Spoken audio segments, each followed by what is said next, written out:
want to hear a naked truth?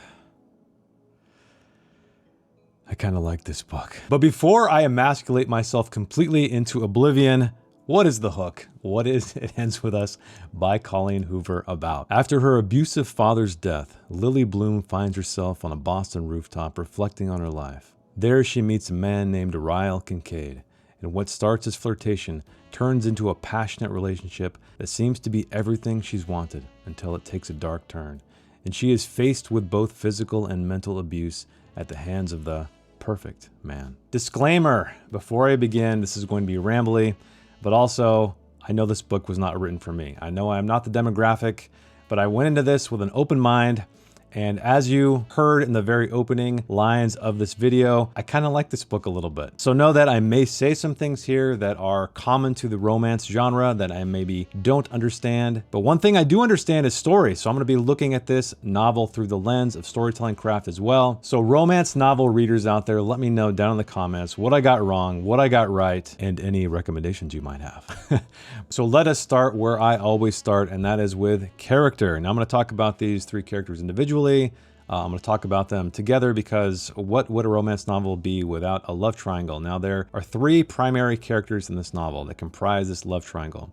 That is Lily Blossom Bloom, that is Ryle Kincaid, and that is Atlas, and I totally forgot his last name, but you'll find their names to be quite cheesy, right? Maybe this is just what romance novel names are, I'm not quite sure, but thankfully, Colleen Hoover pokes fun at it. In the very opening chapter, in the very opening scene, we have Lily. She's contemplating her life. She's reflecting on it. Her father just died, who was abusive. The funeral actually just happened, and Ryle shows up, this guy that she notes has biceps that are far too big for his shirt. He's extremely handsome, and she finds out that he's extremely successful. He's a neurosurgeon. Of course he is. Handsome, successful. What's not to like? Well, he only wants one-night stands. That's what he tells her on this rooftop. So they start having a conversation. They start flirting a little bit, even though they have differences, clearly. And they even poke fun at their cheesy names. It takes a while for Lily to divulge that her name is Lily Blossom Bloom, and she also likes flowers. But also when she asks Ryle's name, he says Ryle Kincaid, and she says, "You just made that up on the spot, didn't you?" So I really love that Colleen Hoover is poking fun at this. She's kind of playing a meta game with the romance genre. So for someone like me who doesn't read romance novels, I thought this was a great little almost break in the fourth wall. So what makes Lily a complex character? What makes her an interesting character? Well, she has trauma, of course. It's not personal trauma. It kind of is. It happened more to her mother, but she was involved. She witnessed some of these violent outbursts. And there's someone out there, you know who you are, told me about romance, and it's often about wish fulfillment.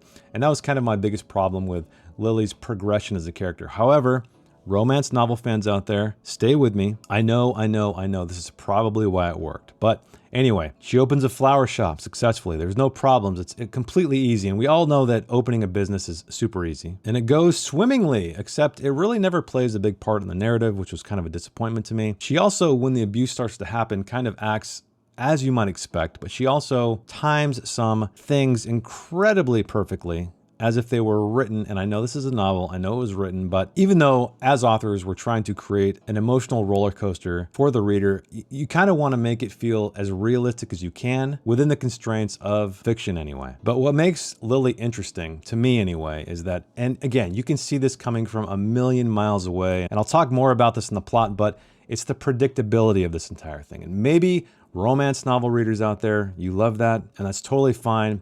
I'm just calling it out in case that is not a common characteristic. So her mother suffered abuse from her father. And then when she meets Ryle, she suffers abuse from him, this perfect man. And so she's navigating that in her mind. Because often when you see someone experience something, you tell yourself, I would never do that. I would never let that happen to me. And she does it. She lets all of it happen to her, with the exception of the expertly planned emotional turns, you might say, or decisions the character makes regarding this abuse. So I did like that about her character, about the story, is that even though she experienced this abuse secondhand, which you'd think would at least prepare her somewhat to deal with it if it ever happened to her, she denied, she forgave again and again. But of course, as the protagonist, as the heroine, she does come out on top. So Ryle, let's move on to Ryle. Let's talk about Ryle. So as I mentioned, he's handsome, he's muscular, he's rich, he's everything a woman could want, right? Except he's an abusive asshole. So first and foremost, he becomes obsessed with Lily. Even though he wants one-night stands, he does this thing where he says, sleep with me once. I just need one time, and I will get you out of my system and you'll never hear from me again. Now, I like that approach because it does seem like a way that a guy like Ryle would try to make something happen and then walk away. But of course, it doesn't work out that way. He becomes absolutely infatuated with her. So his violence, where does the violence come from? Well, he has trauma. So I did like this. Colleen Hoover didn't just make him out to be a hothead, a guy who just either blows up when he doesn't get what he wants or something more trivial. No, he has a very painful past. And while we're talking about that, Colleen Hoover did foreshadow his violence in the very first scene. So there is some genuinely good storycraft happening here. And I was kind of surprised, honestly. I thought this was going to be purely for escapism without any kind of craft whatsoever, with the exception of course, playing the audience with puppet strings. But no, you can trace these breadcrumbs all the way back to the very beginning scenes. So I did appreciate that from a writer's perspective. And of course, as the violence accelerates, Ryle does exactly what you'd expect. He apologizes, he denies he does things. And so I felt all in all, and I know this is kind of crazy, but I felt that with the exception of some of the decisions, some of the story turns that happened, these characters were pretty decent. They weren't half bad. Now, of course, there's plenty of cheesy lines that I was laughing out loud at, and I think that's part of my enjoyment when I was reading this. That was probably not what Colleen Hoover expected in terms of how someone might enjoy her novel, but that's part of the reason what got me through this thing. It was just damn funny. So let's talk about the last guy. Let's talk about Atlas. A guy named Atlas. And again, I'm going to give Hoover credit here. She built a fleshed out character that Lily did not meet in the present, but she met in the past, way back when they were teenagers. And this takes me back to her journal. Her journal that she wrote to Ellen DeGeneres. Yes, Ellen DeGeneres. He was homeless. He came from an abusive household, but against all the odds, he became a successful individual. He went away to the military, then he became a chef. And so we do meet him or re-meet him later on in the novel to, of course, complicate the situation because she is well on her way with having a longer term relationship with old Ryle. So all in all, I felt the characterization, and this kind of kills me a little bit, I'm just kidding. I thought it was pretty well done. Now, it's not perfect. They had reasons to be there and reasons to act in the way they did other than being handsome or successful, charming or whatever. I will say though, the one missed opportunity with characterization was or is Lily's father. So whenever you have like a quote unquote villain in a story, you want to be able to empathize with him. And he's basically a villain in the story. We only learn about him really through her journal entries. And the problem is he's always a monster. He's always a shadow.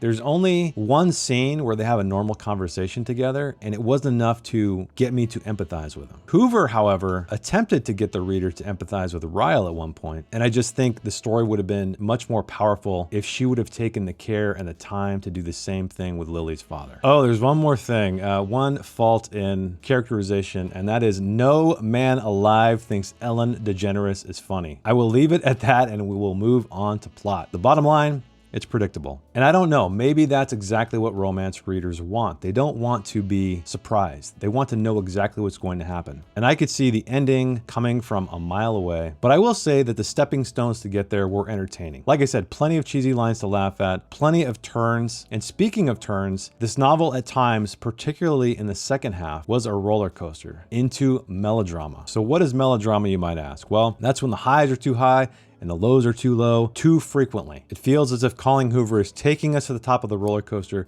and not just dropping us down, but we're crashing through the tracks again and again and again, up and down, up and down. And what does that do? It begins to take us away from the characters because we no longer feel like things are real. We feel like things are so amazing and then so terrible too often to represent any kind of real relationship. I mean, it was to the point where I was guessing exactly what was going to happen next in terms of how low the low was or how high the high was. You could just feel it. And again, I will caveat it with maybe that is the point. Maybe that is what romance readers want. But let's talk about pacing. So in the beginning, I feel like the first half, so let me stop.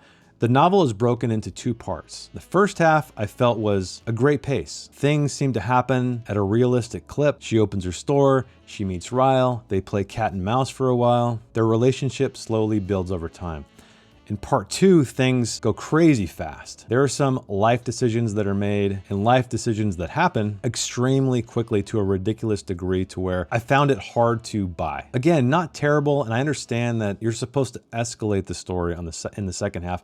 I really feel like this novel should have been broken into at least 3 parts. I think that would have helped Colleen Hoover compartmentalize the chunks of story to where she could have evened out the pacing quite a bit. But the story ends exactly as you expect it's going to end, and that's okay. I think romance readers come to expect that. I feel like many readers come to expect that, or desire that anyway. But I think I should talk a moment about the domestic violence, because again, this is kind of a cool thing that Colleen Hoover did. She took a romance novel, which is normally about, I've been told, wish fulfillment, happy endings, and escapism. Romance readers, correct me in the comments if I'm wrong. So what do you do when you have a romance novel that you're trying to make a bestseller, but then you're throwing in some dark material? Well, that dark material never gets very dark. So there's a thing that happens in the novel every time Lily is abused, or most of the time. She blacks out, she goes dark. So we never really get the visceral experience of what that might be.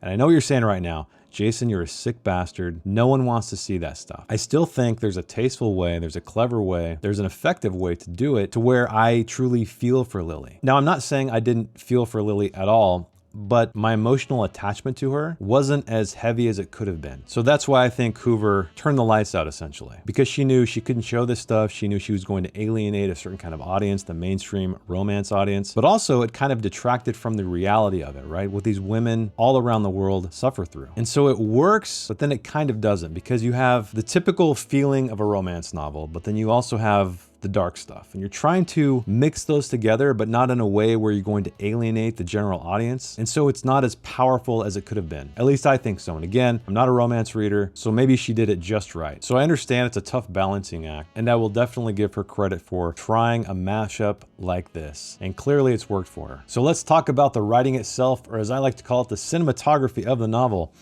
The writing is fine overall. I didn't find anything terrible about it. Granted, like I said, there's some very cheesy lines in that, but I think that's just part of romance novels. But if I had to put my editor eye into the situation, I would say that the biggest offender I saw was the same word too close together. So you'd have a sentence, say a word, period, and then the word would come very quickly after. And it's kind of a visual hiccup, at least it is for me. But I felt like she captured Lily's voice very well, because this novel's written in first person present tense. And again, I really enjoyed the narrative device for the flashbacks. So rather than just having a flashback, we're reading Lily's journals from when she was a teen. We're getting a perspective on her life at that age. We're getting a perspective of the abuse from her father toward her mother. And I have a 15-year-old daughter, and I was constantly trying to think of, would she write a journal this way? I honestly don't know, because as we all know, when we're writing stuff down, it's not necessarily in our speaking voice. It's usually a little bit more refined, but I found it believable, which is great, because I feel like a lot of writers don't pay that close attention to voice. But I think Hoover did. You know, we have 25-year-old Lily, who has a distinct voice, and we have 15-year-old Lily, I think it's 15, who has a very distinct voice. So yeah, really nothing bad to say. It doesn't do anything great. It doesn't do anything bad. It's very serviceable. It doesn't get in the way. And I think for the target audience, which is clearly the mainstream, Hoover made the right choice, which is why I'm going to give It Ends With Us by Colleen Hoover a 6 out of 10. A romance story paired with domestic violence that is forced to hold back due to genre expectations, which results in a somewhat shallow exploration, featuring characters that are cliches, but with a dash of depth beyond what I expected, and a plot that feels rushed in the second half, peppered with melodrama, but one that never bogs you down with writing that isn't good or bad. But that is it for the review. Let me know down in the comments, did you read It Ends With Us? Did I get anything right here? Did I completely miss the boat? Or did I perhaps illuminate some things you missed? And I'm not gonna lie, I got through this book, I had a good time. Don't worry, I'm not gonna turn into a romance reader, but you know, as a writer, someone who studies storytelling and tries to get better at my craft, I think it's important to read broadly, as I always say, and this is the first time, well, I guess I read Fourth Wing, which is not a good book. This is a much better book than Fourth Wing. But I hope to read broadly to pick up some things that I might miss otherwise, because when you read the same thing or the same genre over and over and over again, I feel like you're just gonna create the same experience for the readers over and over and over again, right? Rather than plucking some romance tips or plucking some mystery tips or science fiction or fantasy or whatever it might be. I think doing that's going to enhance your writing. So this was a bit of an education for me, and I'm surprised to say it wasn't that painful. But I will shut up now. Thanks for watching. Thanks for hanging out with me, and I will see you in the next one.